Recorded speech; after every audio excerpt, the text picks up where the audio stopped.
2-3 दिन तो सब रोएंगे, चौथे दिन, 5वें दिन, 10वें दिन तुमको कोई याद भी नहीं करेगा। क्योंकि ध्यान रखिएगा, जिसको हम आप चुनते हैं। तो ए छिपकली, दुनिया नीचे चलती है, तू ऊपर क्यों चल रही है? एक ढोंग कर लो, एक पाखंड कर लो। एक बार की बात, एक संत ने एक छिपकली से पूछा, ए छिपकली, दुनिया नीचे चलती है, तू ऊपर क्यों चल रही है? छिपकली ने हंस के जवाब दिया, महाराज जी, मैं नीचे आ गई तो ये छत है ना, ये भी नीचे आ जाएगा। अब वो छिपकली कोई और नहीं है, ये तुम ही हो, ये हम ही हैं। क्या तुम्हारे पास निमंत्रण गया कथा का? अरे कथा में चलो, है ने थोड़ा श्रमदान कर लेना, थोड़ा कथा सुन लेना। तुमने क्या जवाब दिया? अरे नहीं, मैं नहीं आ सकती, मैं आऊंगी तो मेरे पति को खाना बना के कौन खिलाएगा? अरे जब तुम्हारा ब्याह नहीं हुआ उससे पहले तुम्हारा पति जिंदा नहीं था क्या? है? अरे मैं आ गई तो मेरे बेटे को कौन खवाएगा? अरे मैंने कहा रुक जाओ, 10 साल में सारा भूत उतर जाएगा। जब बेटा तुम्हारे बिना तुम्हारी बहू के संग जाके बाहर, वो क्या कहते हैं, रेस्टोरेंट में खा लेगा, तुमको नहीं पूछेगा, तब तुम कहोगे। ये हमको आपको सिर्फ एक भ्रम रहता है कि हम नहीं हैं तो कैसे? सही कह रहा हूं। एक ढोंग कर लो, एक पाखंड कर लो कि हम 15 दिन के लिए गायब हो जाओ, खबर फैला दो कि हम हैं ही नहीं, चले गए ठाकुर जी के धाम। देख लेना, 2-3 दिन तो सब रोएंगे, चौथे दिन, 5वें दिन, 10वें दिन तुमको कोई याद भी नहीं करेगा, कोई याद नहीं करेगा। प्रकृति परिवर्तनशील है, सवेरे भूल जाएंगे। नहीं विश्वास है तो तुम ही बताओ, तुम्हारे 5 पीढ़ी के ऊपर के नाम का क्या है? तुम्हारे दादा के दादा का नाम क्या है? तुम्हें नहीं पता होगा, नहीं पता होगा। इसलिए इस गुमान में मत बैठिए।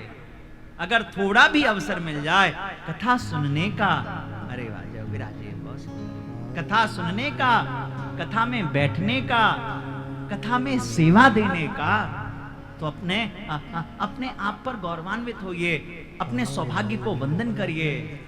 क्योंकि ध्यान रखिएगा, जिसको हम आप चुनते हैं। 24 में तुम सबने वोट दिया ना, फिर 29 में वोट दोगे।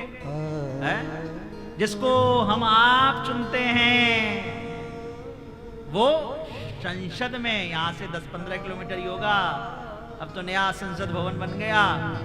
जिसको हम आप चुनते हैं वो संसद में बैठते हैं, और जिसको मेरा बांके बिहारी चुनता है वो सत्संग में बैठते हैं।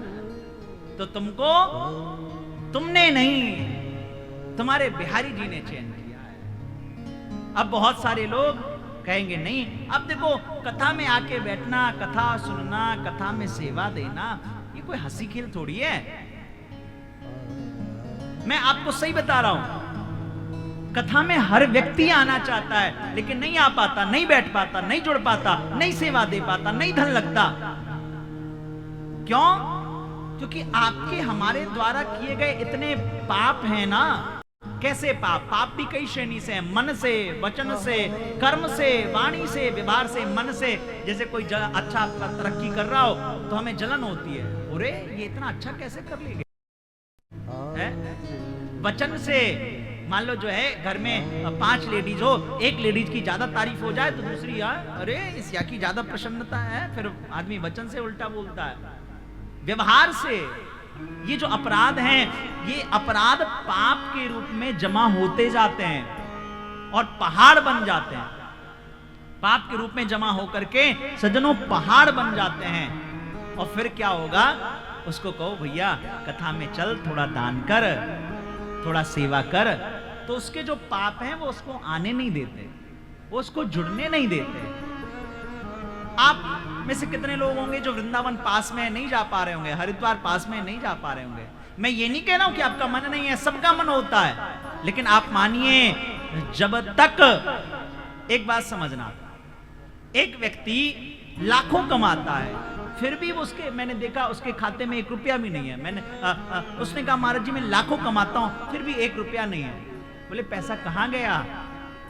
हमने कहा ऐसा है, जो तू इतने दिन से कर्ज लिए बैठा था, करोड़ों के करोड़ों, तू लाखों कमा रहा है लेकिन तेरे पास 1 रुपया नहीं बच रहा। क्यों? क्योंकि जो तू करोड़ों कर्जा लेके आया था बिजनेस में, तू वो सारा पैसा ईएमआई में चुका दे रहा है ना। ऐसे ही सज्जनों, हमारे पाप इतने इकट्ठे हुए पड़े हैं कि हम उन पापों की वजह से ही हम वृंदावन नहीं जा पाते, हम हरिद्वार गंगा स्नान नहीं कर पाते, हम कथा में नहीं जुड़ पाते हैं। जैसे जैसे वो पाप कमता जाएगा, वैसे वैसे आपका सेवा, आपका भाव, आपका धन, आपका मन, आपका तन गौ सेवा में, संत सेवा में, कथाओं की सेवा में लगता जाएगा। अन्यथा हर व्यक्ति को ठाकुर जी चयन नहीं करते।